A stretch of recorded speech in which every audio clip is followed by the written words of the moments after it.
Joel here with Bodycam Breakdown TV. Today's footage comes from police activity. I'll link the full video below if you want to watch it start to finish. A suspect accused of stealing a cart full of merchandise manages to leave the scene before deputies arrive. And what you're about to hear is the original 911 call that first alerted officers to a man reportedly carrying a knife inside the Walmart. The breakdown starts now. 911, what is the location of your emergency? 11250 East Colonial Drive. 11250 East Colonial Drive, and what's going on there? Yes. There's a man wearing all black with a ski mask. He has a weapon on his side. It looks like a long knife. And he has a dog. He just stole a lot of merchandise. And we approached him. Yeah. Okay. Watch how the deputy approaches this stop. You can already feel the tension building before a single word is exchanged, especially when officers still don't know exactly what the suspect might be carrying. Hey, get on the ground now! Get on the ground now! Get on the ground! Get on the ground! Get on the ground! Get on the ground or you will be shot! Get on the ground! He's uncooperative. Can I get someone, Get on the ground or you're gonna get tased! Get on the ground or you're gonna get tased, bro! Notice how the deputy gives a clear warning before using force. But the way the suspect reacts right after this is what really pushes the situation into dangerous territory. Get on the ground! You will be tased! Stop resisting! Get on the ground!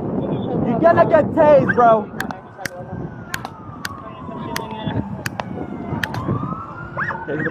Pay attention to what happens immediately after the taser is deployed. Sometimes it's not the force itself that changes the situation. It's the suspect's next move that makes officers react fast. Hey, don't reach! Don't reach! Do not reach! Drop it! Shots fired, shots fired. Do not reach!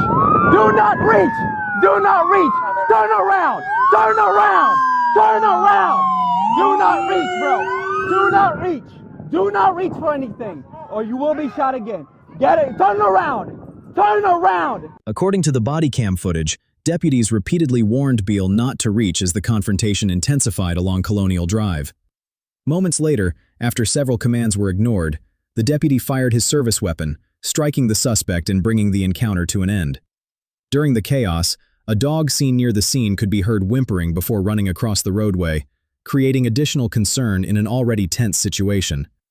Authorities later confirmed the dog was safely located, taken to the Orange County Animal Services, and examined without any gunshot injuries. Beal survived the shooting and was transported to a hospital with injuries officials described as non-life-threatening.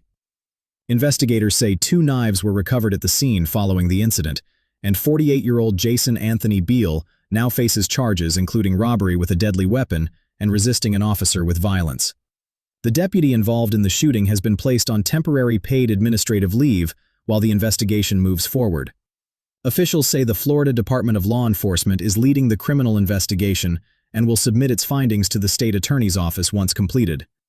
The Orange County Sheriff's Office also confirmed it will conduct a separate internal review into the deputy-involved shooting.